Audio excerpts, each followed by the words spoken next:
মদিনার প্রতি যাদের অন্তরে প্রেম আছে, মদিনার প্রতি যাদের অন্তরে মহব্বত আছে, তারা কখনো মদিনাকে ভুলতে পারে? একটু মহব্বতের আওয়াজ দিয়ে বলবেন, তারা কখনো মদিনাকে ভুলতে পারে না। মদিনাকে তাদের মন থেকে কখনো কেড়ে নেওয়া যায়? আমাদের হাজিরা বর্তমানে হজের দিকে যাচ্ছেন, খানায়ে কাবার তাওয়াফ করবেন, হজ শেষ করে আমার নবীর রওজার দিকে যাবেন, ঠিক কিনা?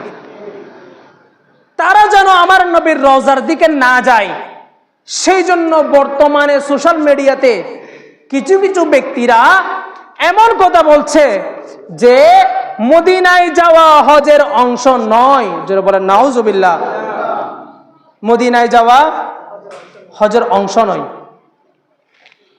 এমন কথা বলতেছে, আছে না নাই? বলতেছে না?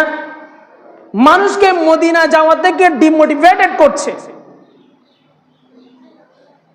মানুষকে মদিনা যাওয়া থেকে অনুৎসাহী করছে, কারণ তাদের একটাই মাত্র উদ্দেশ্য, ইমানদারের কলব থেকে আল্লাহর নবীকে কেড়ে নেওয়া। একটু জোরে বলেন নাউজুবিল্লাহ।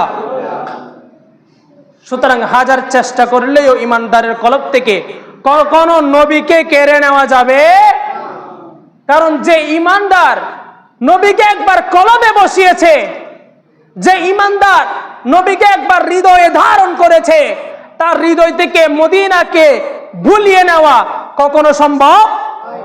সব ভুলিব কিন্তু তোমায় ভুলতে পারি, সোনার মদিনা আমার প্রাণের মদিনা, সোনার মদিনা আমার প্রাণের মদিনা, সব ভুলিব কিন্তু তোমায় ভুলিনি, ভুলব না, ভুলতে পারি না, ভুলিনি, ভুলব না, ভুলতে পারি না, সব ভুলিব কিন্তু তোমায়। মদিনাকে কখনো ভোলা যাবে? কারণ মদিনাকে আমরা ভুলি কিভাবে? কারণ আল্লাহ পাক রব্বুল আলামিন স্বয়ং নিজে মদিনায় যাওয়ার নির্দেশ দিয়েছেন। সুবহানাল্লাহ। আল্লাহ পাক রব্বুল আলামিন পবিত্র কালামে মাজিদের মধ্যে ইরশাদ করছেন, ওয়ালাউ আন্নাহুম ইয যালামু আনফুসাহুম, ওহে আমার মাহবুব, আপনি আপনার উম্মতদেরকে জানিয়ে দিন, আপনি আপনার উম্মতদেরকে এলান করে দিন, ইয যালামু আনফুসাহুম, তারা যখন নিজেদের উপর জুলুম করবে, তারা যখন গুনাহের কাজে লিপ্ত হবে, যখন পাপাচার করবে, জাউকা, তারা যেন আপনি নবীর কদমের মধ্যে, দরবারে রিসালাতের মধ্যে আসে, ফাস্তাগফিরুল্লাহ, আপনি নবীর কদমে এসে তারা যদি আমার কাছে ক্ষমা প্রার্থনা করে, ওয়াস্তাগফার লাহুমুর রাসূল, এবং আপনি নবী যদি ওই উম্মতের জন্য, ওই বান্দার জন্য আমি রব্বুল আলামিনের কুদরতের দরবারে সুপারিশ করেন,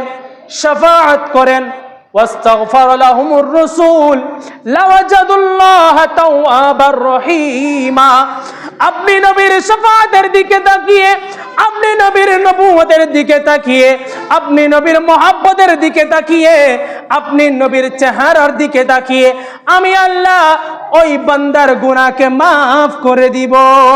সুবহানাল্লাহ।